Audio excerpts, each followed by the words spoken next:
Hello students, welcome again to the second video of mechanical properties of solid। हम पिछले video पे stress and strain के बारे में डिस्कस किए थे। थोड़ा रिकैप कर देते हैं। स्ट्रेस क्या है? अगर कोई ऑब्जेक्ट के ऊपर हम फोर्स अप्लाई करते हैं तो कुछ एरिया पे हम फोर्स अप्लाई करते हैं, तो उस फोर्स को अगर हम एरिया से डिवाइड कर देंगे तो मतलब जितना फोर्स अप्लाई किए हैं डिवाइडेड बाय उस वाले पोर्शन का area, that will give us stress. और स्ट्रेस एक टेंसर क्वांटिटी है, टेंसर क्वांटिटी ऑफ रैंक 2। ठीक है, क्योंकि जब हम फोर्स अप्लाई करते हैं तो इसका लेंथ बढ़ जाता है लेकिन ये घट जाता है। ठीक है, मतलब हम फोर्स अप्लाई किए हैं एक डायरेक्शन पे, पर इसका डिफॉर्मेशन हो रहा है दो डायरेक्शन से। ठीक है, दो नहीं तीन डायरेक्शन पे, है ना। ये दिस मतलब एक्स वाई जेड अगर मानते हो, हम फोर्स अप्लाई किए हैं एक्स डायरेक्शन पे, पर इसका इलोंगेशन हो रहा है एक्स पे, कॉम्प्रेशन हो रहा है वाई डायरेक्शन पे, कॉम्प्रेशन हो रहा है जेड डायरेक्शन पे। तो इस टाइप का क्वांटिटी जहाँ पे फोर्स एक साइड पे अप्लाई करते हैं, तीन साइड पे फेस दिखता है, इसको कहते हैं tensor of rank 2। Next, strain के बारे में थोड़ा डिस्कस किए थे। स्ट्रेस क्या है? कॉज है किसका? स्ट्रेन का। मतलब हम स्ट्रेस अगर ना अप्लाई करेंगे तो स्ट्रेन नहीं होगा, सिंपल सा मैटर है। जैसे अगर हीट अप्लाई करेंगे तो ही टेम्परेचर रेज होगा, है ना। तो सेम तरीके से अगर स्ट्रेस देंगे तो ही स्ट्रेन होगा। स्ट्रेन क्या है? कोई भी मतलब फिजिकल क्वांटिटी का चेंज डिवाइडेड बाय उसका ओरिजिनल वैल्यू। इसका लेंथ मान लो 10 सेंटीमीटर है, हम स्ट्रेन मतलब हम फोर्स अप्लाई किए हैं, स्ट्रेस अप्लाई किए हैं, लेंथ को थोड़ा बहुत हम इसको इंक्रीज किए हैं। 10 सेंटीमीटर लेंथ था, 2 सेंटीमीटर इंक्रीज किए हैं। कितना इंक्रीज किए हैं? 2 सेंटीमीटर। तो 2 डिवाइडेड बाई ये चेंज हुआ, डिवाइडेड बाई इसका ओरिजिनल वैल्यू कितना था? 10 सेंटीमीटर। तो 2/10 मीन्स 1/5 मीन्स 0.2। तो ये इसका स्ट्रेन का वैल्यू है। स्ट्रेन क्या है? एक स्केलर क्वांटिटी है और इसका कोई यूनिट एंड डायमेंशन नहीं है। आज हम डिस्कस करेंगे स्ट्रेस और स्ट्रेन के बीच में रिलेशन के बारे में, और इससे पहले हम एक छोटा सा पॉइंट को डिस्कस करेंगे जिसको कहते हैं इलास्टिक लिमिट। ठीक है, जिसको कहते हैं क्या? That is elastic limit. बहुत इम्पोर्टेंट ये है। देखो, हम अगर एक रबर को लेंगे, हम इस क्लास के लिए इसको रबर जैसा ट्रीट करेंगे। ठीक है, तो ये हमारे पास एक रबर है, इसको इस पे अगर हम स्ट्रेस देंगे तो क्या होगा? इसका लेंथ बढ़ जाएगा, लेंथ इंक्रीज होगा। ये जो लेंथ इंक्रीज हो रहा है, ठीक है, कितना तक इंक्रीज होगा? ठीक है, हम देखो अप्लाई किए हैं, मान लो इतना इतना से अप्लाई किए हैं, इंक्रीज हुआ, रिलीज किए हैं, वापस आ गया, मतलब इलास्टिक प्रॉपर्टी शो कर रहे हैं। फिर से स्ट्रेच किया, रिलीज किया, अब फिर से वापस आ रहा है। लेकिन अगर बहुत ज़्यादा हम इसको खींच देंगे तो क्या होगा? उसका जो इलास्टिक प्रॉपर्टी है, इलास्टिक प्रॉपर्टी मतलब जिस प्रॉपर्टी की वजह से वो उसका ओरिजिनल जो शेप है उसको रिगेन कर पा रहे हैं, that is the property, that is the elasticity. तो अगर वो प्रॉपर्टी खो जाए, तो वो तो खो जाएगा ही एक पॉइंट के बाद, मतलब ज़्यादा खींच रहे हो तो क्या होगा? टूटने से पहले वो प्रॉपर्टी को वो लूज करेंगे। ठीक है, तो वो जो लिमिट, जिस लिमिट के बाद वो लूज कर रहे हैं, that limit is called elastic limit. मतलब elastic limit is that limit beyond which, जिसके पीछे क्या होगा, जिसके आगे क्या होगा, वो उसका इलास्टिसिटी प्रॉपर्टी को खो बैठेंगे। That limit is called elastic limit. Okay, ये बहुत इंपॉर्टेंट है। अभी जो डिस्कस करेंगे उसके बारे में, एक लॉ है इस चैप्टर में जिसको कहते हैं हुक्स लॉ। क्या कहते हैं? Hooke's law. ठीक है, साइंटिस्ट हुक, उन्होंने क्या किए थे? स्ट्रेस और स्ट्रेन के बीच में एक रिलेशन दिए थे। ठीक है, जो रिलेशन वैलिड है with in this elastic limit. ठीक है, मतलब कोई भी ऑब्जेक्ट तुम ज़्यादा खींच रहे हो तो ये लॉ वैलिड नहीं होगा, ज़्यादा खींच रहे हो तो वैलिड नहीं होगा, सिंपल सा मैटर है। ठीक है, तो इसका इस लॉ का स्टेटमेंट क्या है, ये मैं एक लाइन बोल रहा हूँ, मतलब ओरिजिनल स्टेटमेंट से पहले, वो बहुत इंपॉर्टेंट है जो कि related to this elastic limit. Statement क्या है कि within elastic limit, within elastic limit, limit मतलब क्या है? उस इलास्टिक लिमिट से पहले, ठीक है, उसके अंदर, मतलब जहाँ पे इलास्टिसिटी होल्ड कर रहा है उसके अंदर क्या होगा, stress is directly proportional to strain. तो इलास्टिक लिमिट के अंदर stress is directly proportional to strain. ठीक है, इलास्टिक लिमिट समझ गए हो, जिसके बियॉन्ड अगर हम फोर्स देंगे तो वो टूट नहीं जाएगा, वो उसका इलास्टिसिटी प्रॉपर्टी को लूज कर देंगे। ठीक है, उस लिमिट को इलास्टिक लिमिट बोलते हैं। तो उस लिमिट से पहले इस 3 वर्ड को बोलना ही है, नहीं तो नहीं होगा। हम ग्राफ के द्वारा इसको समझेंगे, लेकिन उससे पहले stress is proportional to strain. Stress अगर स्ट्रेन के साथ प्रोपोर्शनल है तो हम इस प्रोपोर्शनलिटी को हटाएंगे तो ऑब्वियसली एक कांस्टेंट आएगा, है ना, जिसको हम क्या बोलते हैं, कोएफिशिएंट ऑफ इलास्टिसिटी। क्या बोलते हैं, इलास्टिक कोएफिशिएंट, और बोलते हैं coefficient of elasticity, coefficient of elasticity, E को बोलते हैं। अभी ये जो ई है क्या आएगा, क्रॉस मल्टीप्लाई करके E is equals to stress upon में स्ट्रेन। ठीक है, स्ट्रेस अपॉन में स्ट्रेन, बस। तो ये एक रिलेशन इस्टेब्लिश हो गया है। ये हुक्स लॉ देते हैं कभी कभी 2 मार्क्स का, तो स्टेटमेंट के लिए 1 मार्क्स और इसका ये जो मैथमेटिकल थोड़ा सा डेरिवेशन है इसके लिए 1 मार्क्स। ठीक है, 1 + 1 2 करके। और इसके साथ एक ग्राफ देते हैं जिसको हम बोलते हैं स्ट्रेस स्ट्रेन ग्राफ। ठीक है, वो हर एक सॉलिड के लिए वैलिड है। तो हम इसको देखेंगे स्ट्रेस स्ट्रेन ग्राफ को, और उसमें देखेंगे कि हुक्स लॉ कैसे मतलब उसको सेटिस्फाई कर रहे हैं, मतलब हुक्स लॉ को वैलिड रखते हुए हम उस डायग्राम को ड्रॉ करेंगे। ठीक है, ओके, चलो। तो हुक्स लॉ ये कह दिया कि इलास्टिक लिमिट के अंदर क्या होता है, स्ट्रेस और स्ट्रेन डायरेक्टली प्रोपोर्शनल होता है। अभी हम डिस्कस करेंगे क्या है, स्ट्रेस और स्ट्रेन ग्राफ के बारे में। स्ट्रेस स्ट्रेन ग्राफ किस टाइप का है, देखो हम यहाँ पे ड्रॉ करते हैं। इस साइड पे देंगे हम स्ट्रेस को और इस साइड पे हम रखेंगे स्ट्रेन को। ठीक है, स्ट्रेस देंगे तो स्ट्रेन होगा, स्ट्रेस देंगे तो स्ट्रेन होगा।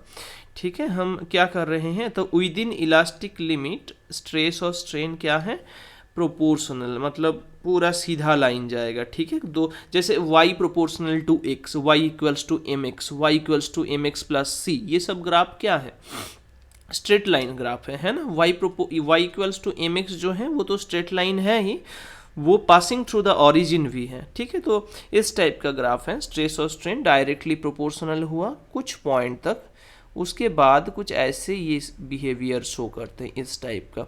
तो ये जिस पॉइंट तक ये ऐसे शो किया, इसको क्या बोलते हैं, इसको बोलते हैं इलास्टिक लिमिट, इसको ही बोलते हैं इलास्टिक लिमिट। ठीक है, और उसके बाद यहाँ पे जो हुआ, देखो यहाँ पे क्या हो गया, हम स्ट्रेस तो बढ़ा रहे हैं धीरे धीरे, स्ट्रेस बढ़ाते बढ़ाते एक पॉइंट ऐसा आएगा जहाँ पे वो टूट जाएगा। ठीक है, ये थोड़ा ऊपर होना चाहिए, मतलब इलास्टिक लिमिट से भी ऊपर होगा ऑब्वियसली, क्योंकि वो उस पॉइंट पे इलास्टिसिटी जो प्रॉपर्टी है उसको खोए हैं, और ये जो ब्रेकिंग पॉइंट है मतलब उससे ज़्यादा देंगे तो ही वो ब्रेक होगा, है ना। किसी किसी ऑब्जेक्ट के लिए वो इलास्टिक लिमिट और ये दोनों सेम रहते हैं, जैसे रबर बैंड के लिए ही, है ना, वो ऑलमोस्ट सेम होता है। तो मतलब ये दोनों पॉइंट, ये जो स्ट्रेस का पॉइंट है और हमारा ब्रेकिंग स्ट्रेस जिसको बोलते हैं, मतलब इलास्टिक लिमिट के लिए जो स्ट्रेस लगता है और ब्रेकिंग पॉइंट के लिए जो स्ट्रेस लगता है, वो दोनों किसी किसी ऑब्जेक्ट के लिए सेम होता है। अभी बोलते हैं, मतलब समझाते हैं तुम लोगों को कि है क्या। देखो ब्रेकिंग, ये क्या है, ब्रेकिंग पॉइंट ऐसे बोल देते हैं, ब्रेकिंग पॉइंट, और ये इलास्टिक लिमिट। देखो मतलब कोई भी ऑब्जेक्ट, किसी को ये रबर था, इसको थोड़ा खींचे हैं छोड़ दिए हैं, थोड़ा और खींचे हैं छोड़ दिए हैं, इलास्टिक प्रॉपर्टी होल्ड कर रहे हैं। इतना खींचे हैं कि इसका इलास्टिक प्रॉपर्टी खो गया, दैट इज मतलब इलास्टिक लिमिट को क्रॉस कर चुके हैं। देखो इतना खींचे थे हम, इलास्टिक लिमिट को क्रॉस कर चुके थे, और भी खींचेंगे और इंक्रीज होगा, लेकिन हाँ वापस नहीं आएगा। इलास्टिक लिमिट के बाद खींचेंगे तो लेंथ इंक्रीज हो सकता है, कोई प्रॉब्लम नहीं, लेकिन वापस नहीं जाएगा क्योंकि इलास्टिक प्रॉपर्टी वो खो बैठे हैं, इलास्टिसिटी नहीं है उसके अंदर। और ठीक है, इंक्रीज इंक्रीज इंक्रीज इंक्रीज होते होते कितना तक इंक्रीज होगा, एक तो लिमिट होगा ना, एक तो पॉइंट होगा जहाँ पे वो टूट जाएगा, राइट। तो वो टूटने वाला जो पॉइंट है उस पॉइंट को हम बोलते हैं ब्रेकिंग पॉइंट। मतलब ब्रेकिंग स्ट्रेस से ही ब्रेकिंग पॉइंट होता है, मतलब उतना स्ट्रेस हम देते हैं ताकि वो ऑब्जेक्ट ब्रेक हो जाए, टूट जाए। तो उस पॉइंट को हम ग्राफ पे बोलते हैं, ग्राफ के अंदर अगर उसको डिनोट करते हैं तो बोलते हैं कि ब्रेकिंग पॉइंट है वो, ठीक है। और ये इसको हम प्रोपोर्शनल रीजियन भी बोल सकते हैं क्योंकि यहाँ पे stress is directly proportional to strain, तो यहाँ पे हुक्स लॉ वैलिड हुआ। देखो इलास्टिक लिमिट के अंदर ही ये जो है ये सेटिस्फाई कर रहे हैं कि stress is proportional to strain. तो जब भी हुक्स लॉ देते हैं, अगर कभी 1+2 मार्क्स का दे देते हैं तो जरूर इस ग्राफ को ड्रॉ कर देना, तो मतलब सेटिस्फाइड हो जाएंगे टीचर, ओके। तो ये थोड़ा सा मैटर था about the stress and strain graph, और बहुत सारा चीज़ है लेकिन इसमें तुम लोगों को फॉर क्लास 11 ये ज़रूरत नहीं है, ठीक है। बस इतना ड्रॉ करोगे तो काफ़ी है, क्योंकि इलास्टिक लिमिट ही ज़्यादातर पूछते हैं कि so the elastic limit in stress strain graph, ऐसे देते हैं कभी कभी। तो स्ट्रेस स्ट्रेन ग्राफ पे सिंपली इलास्टिक लिमिट को शो कर देंगे, ठीक है।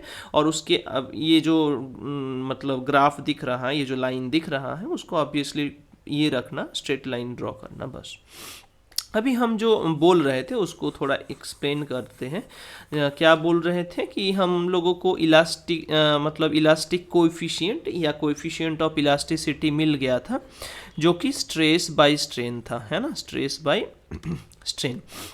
तो ये कितना टाइप का हो सकता है, जितना टाइप का स्ट्रेन होता है उतना टाइप का ही ये होता है, ठीक है। मतलब कोएफिशिएंट ऑफ इलास्टिसिटी होता है। स्ट्रेन कितना टाइप का है था हम पढ़े थे उस दिन लास्ट क्लास में। क्या पढ़े थे, देखो, एक था delta L by L longitudinal strain, एक था delta V by V volumetric strain, एक था डेल्टा एक्स बाई एक्स जो कि लैटरल स्ट्रेन है, एक था थीटा जो कि सियरिंग स्ट्रेन है ना। हम 4 टाइप का स्ट्रेन पढ़े थे। और अकॉर्डिंग टू दिस स्ट्रेन जो ये इलास्टिक कोएफिशिएंट है, इसका नाम भी चेंज होता है। तो यहाँ पे 3 टाइप का, 4 नहीं 3 टाइप का, इसके बारे में हम बाद में आएंगे। ये लैटरल वाला था, ठीक है, ये लैटरल स्ट्रेन था, इसके बारे में हम बाद में आएंगे। इसका 3 टाइप का बेसिकली होता है, ठीक है। डेल्टा एल बाई एल मतलब लेंथ इंक्रीज कर रहे हैं हम, ठीक है। लॉन्गिट्यूडिनल स्ट्रेस देख के लॉन्गिट्यूडिनल स्ट्रेन कर रहे हैं, ठीक है। तो डेल्टा एल बाई एल इसमें आ जाएगा यंग्स मॉड्यूलस। यंग्स मॉड्यूलस इसमें जो इलास्टिक मॉड्यूलस आएगा वो है यंग्स मॉड्यूलस। अभी जो डेल्टा वी बाई वी है वो क्या है, बल्क मॉड्यूलस। क्या है, bulk modulus, okay, bulk modulus. जो थीटा था वो क्या है, सियरिंग स्ट्रेन था, है ना, या टेंजेंशियल स्ट्रेन था। तो इस पे क्या आएगा इसमें क्या आएगा, ईटा और जी से इसको डिनोट करते हैं, जिसको हम क्या बोलते हैं, bulk modulus, rigidity modulus, sorry याद नहीं आ रहा था रिजिडिटी मॉड्यूलस, ठीक है, रिजिडिटी मॉड्यूलस। तो हम 3 टाइप का यहाँ पे मॉड्यूलस मतलब इलास्टिक मॉड्यूलस देखे हैं।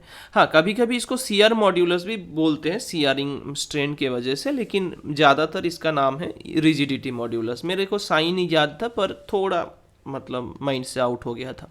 ओके, तो यंग्स मॉड्यूलस जो है उसको हम वाई से डिनोट करते हैं और वाई को कुछ इस तरीके से लिखते हैं। हायर स्टडीज़ पे देखोगे तो उसको गामा से भी डिनोट करते हैं। बल्क मॉड्यूलस को का 2 साइन है, एक तो बीटा से डिनोट कर सकते हो, दूसरा के से डिनोट करते हैं। ज़्यादातर मतलब एनसीईआरटी अगर फॉलो करते हो तो के दिखाई देगा वहाँ पे, ठीक है, कैपिटल के।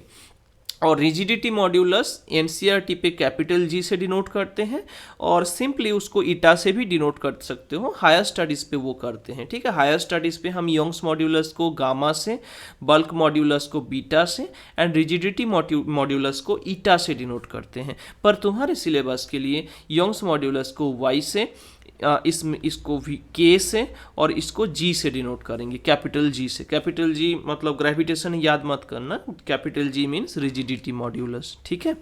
ओके, तो अब तो मतलब जस्ट कुछ नहीं, स्ट्रेन को बदल देना है, राइट। देखो, तो जब हम इसको y लिखेंगे तब क्या आ जाएगा, स्ट्रेस डिवाइडेड बाय कौन सा टाइप का स्ट्रेन होगा, लॉन्गिट्यूडिनल स्ट्रेन, लॉन्गिट्यूडिनल स्ट्रेन। ऐसे ही याद रखना, मतलब फॉर्मूला को भी इस तरीके से ही याद रखना है, ठीक है। तो y is equals to stress कितना था, A by A divided by strain, longitudinal strain delta L by L, ठीक है। ये है हमारा योंग्स मॉड्यूलस। अभी और क्या क्या है, बल्क मॉड्यूलस है ना। बल्क मॉड्यूलस को हम किससे डिनोट करते हैं, के से डिनोट करते हैं। देखो, बल्क मॉड्यूलस मतलब उसमें क्या होगा, वॉल्यूम का चेंज होगा। और जनरली देखो, एक तो वाटर है जो कि परफेक्टली इनकॉम्प्रेसिबल फ्लूइड की तरह हम उसको ट्रीट करते हैं, मतलब वो कॉम्प्रेस नहीं होता, इनकॉम्प्रेसिबल, कॉम्प्रेस नहीं होता। गैस जो है कॉम्प्रेसिबल है, ठीक है। तो गैस के लिए ही हम इसको यूज करेंगे। पढ़ रहे हैं सॉलिड पे, पर जनरली वो एप्लीकेबल होता है गैस पे। और गैस का जहाँ पे बात होता है वहाँ पे स्ट्रेस नहीं, उसको हम बोलते हैं प्रेशर या चेंज ऑफ प्रेशर। तो इसके लिए देखो, कोई भी ऑब्जेक्ट जिसका मान लो ये नॉर्मल इसका एक सेकेंड, इसका कुछ वॉल्यूम है, इस वॉल्यूम को अगर हम ये करेंगे मतलब कंप्रेस करेंगे तो वॉल्यूम कम हो रहा है, मतलब प्रेशर बढ़ रहा है। वॉल्यूम कम हो रहा है तो प्रेशर बढ़ रहा है।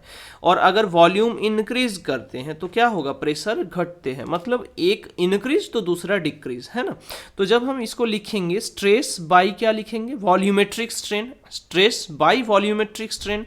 Volumetric strain means delta V by भी। तो प्रेशर इंक्रीज होगा, वॉल्यूम डिक्रीज होगा, प्रेशर डिक्रीज होगा तो वॉल्यूम इंक्रीज होगा। मतलब एक ये अगर पॉजिटिव हुआ तो ये नेगेटिव होगा, ये अगर पॉजिटिव हुआ तो ये नेगेटिव होगा। मतलब ये जो टर्म है, ये जो बल्क मॉड्यूलस है, ये बेसिकली नेगेटिव पे ही आएगा हर टाइम पे, क्योंकि एक को इंक्रीज करेंगे तो दूसरा का चेंज नेगेटिव होगा सिंपली। ओके, तो ये हुआ हमारा बल्क मॉड्यूलस, ये हुआ योंग्स मॉड्यूलस। और लास्ट जो है रिजिडिटी मॉड्यूलस, मतलब वहाँ पे स्ट्रेन हो जाएगा शियरिंग स्ट्रेन, बट स्ट्रेस जो होगा वो भी शियरिंग स्ट्रेस होगा, है ना। रिजिडिटी मॉड्यूलस जिसको हम ईटा और जी से डिनोट करते हैं, वो क्या आएगा, A by A divided by theta. और थीटा को हम एक्सप्लेन किए थे उस क्लास में, मतलब लास्ट क्लास में, उसको जाके थोड़ा विजिट कर सकते हो। तो इसको हम बोलते हैं रिजिडिटी मॉड्यूलस। और किसी का भी यहाँ पे किसी का भी नहीं, हर एक का यूनिट क्या है, is equals to stress units, है ना। स्ट्रेस का जो यूनिट होगा वही यूनिट इस हर एक क्वांटिटी का होगा, क्योंकि स्ट्रेन का तो कोई यूनिट ही नहीं है, है ना। डायमेंशन और यूनिट अगर पूछते हैं, चाहे के का, चाहे वाई का, चाहे जी का, किसी का भी अगर पूछते हैं तो उसका यूनिट्स एंड डायमेंशन किसके बराबर होगा, स्ट्रेस के बराबर, क्योंकि ऊपर स्ट्रेस है, नीचे तो इसका कुछ नहीं है ना, इसका यूनिट डायमेंशन नहीं है कुछ। तो स्ट्रेस का जो होगा वही सबका होगा। इसलिए ये चैप्टर इतना आसान बन जाता है, क्योंकि है ही नहीं कुछ, राइट। स्ट्रेस और स्ट्रेन के बिना है ही नहीं कुछ, ठीक है। बस इतना तक आज का क्लास है। हम नेक्स्ट क्लास में ये जो लैटरल वाला को हम छोड़ दिए हैं ना, लैटरल स्ट्रेन को, हम नेक्स्ट क्लास में इसको थोड़ा सा इंक्लूड करके और आगे बढ़ेंगे, ठीक है। कि उसका क्यू मॉड्यूलस हम नहीं लिख रहे हैं, ठीक है। चलो, आज की क्लास के लिए इतना ही। अगर कोई डाउट रहा तो leave A comment in the comment section. Thank you.